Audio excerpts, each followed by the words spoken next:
नमस्कार दोस्तों, मैं आप सभी का स्वागत करता हूं हमारे इस ऑडिबल वीडियोस में। तो दोस्तों, आज बात करेंगे कि कोई भी व्यक्ति अगर फाइनेंशियल एस्ट्रोलॉजी सीखना चाहता है तो उसमें बेसिक कौन सी क्वालिटीज़ होनी चाहिए, यानी कि ऐसी कौन सी क्वालिटी है जिसके बिना कोई भी व्यक्ति फाइनेंशियल एस्ट्रोलॉजी या फिर ऐसा भी बोल सकते हैं कि एस्ट्रोलॉजी नहीं सीख सकता है।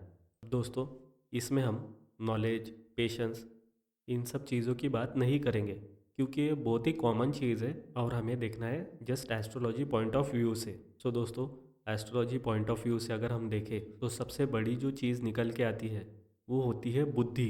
अब बुद्धि का मतलब ये नहीं है कि वो जो व्यक्ति है वो बहुत ही होनहार होना चाहिए, पर्सनल लाइफ में बहुत ही बड़े दिमाग वाला होना चाहिए, कम पढ़ा लिखा व्यक्ति हो तो उसको वो चीज़ नहीं आएगी। सो ऐसी बात बिल्कुल भी नहीं है। हम यहाँ पे जिस बुद्धि की बात कर रहे हैं वो चीज़ है दोस्तों एक संतुलित बुद्धि, यानी कि जो व्यक्ति एस्ट्रोलॉजी या फिर फाइनेंशियल एस्ट्रोलॉजी को सीखना चाहता है वो व्यक्ति शुद्ध, सात्विक और एक संतुलित बुद्धि वाला होना चाहिए।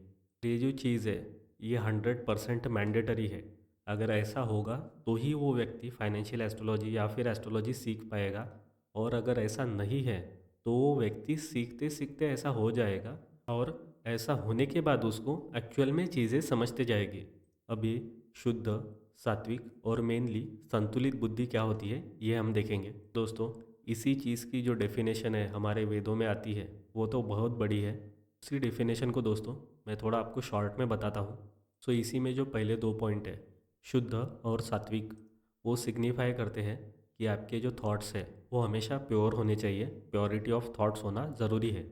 प्योर थॉट्स क्या है, यानी कि अच्छे विचार क्या होते हैं और बुरे विचार क्या होते हैं, ये तो आपको ऑलरेडी पता है। इसके बाद हम डायरेक्टली बात करेंगे इस पॉइंट की जो हमारे लिए सबसे इम्पोर्टेंट है, वो है एक संतुलित बुद्धि। अभी संतुलित बुद्धि वाला व्यक्ति मतलब क्या होता है?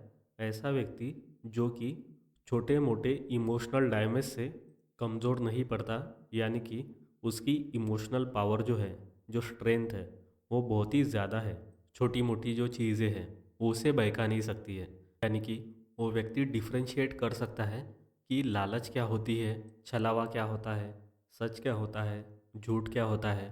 यानी कि एक संतुलित बुद्धि वाला व्यक्ति हमेशा एक मैच्योर्ड किस्म का पर्सन रहेगा जो हमेशा सच्चाई का साथ देता है और हमेशा गलत चीज़ों से दूर रहता है। यानी कि इन शॉर्ट हम ऐसा बोलेंगे कि क्लैरिटी ऑफ थॉट्स जो चीज़ होनी चाहिए हर एक पर्सन में, वो उस पर्सन में रहेगी।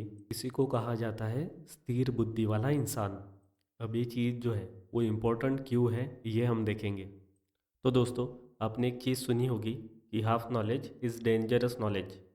तो दोस्तों, जो भी लोग स्थिर बुद्धि वाले नहीं होते हैं उनके साथ ये चीज़ सबसे पहले होती है, क्योंकि वो क्या करते हैं कि जो आधा अधूरा उन्होंने सुना है या फिर सीखा है उसी के बेस पे वो लालच में आकर कुछ और ही चीज़ें कर बैठते हैं। तो लालच में आके जल्दबाजी से कोई भी चीज़ करना ये बहुत ही गलत है और इसी से बहुत बड़ा नुकसान होता है। अब जो स्थिर बुद्धि वाला व्यक्ति है उससे इस प्रकार की गलती कभी नहीं होगी।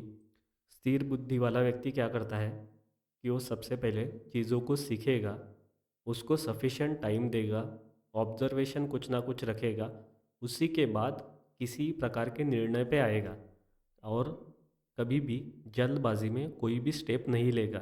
यानी कि शांत दिमाग से परिपूर्ण नॉलेज के साथ जो भी स्टेप ली जाएगी वही दोस्तों फाइनली अपने मुकाम पे पहुंचेगी।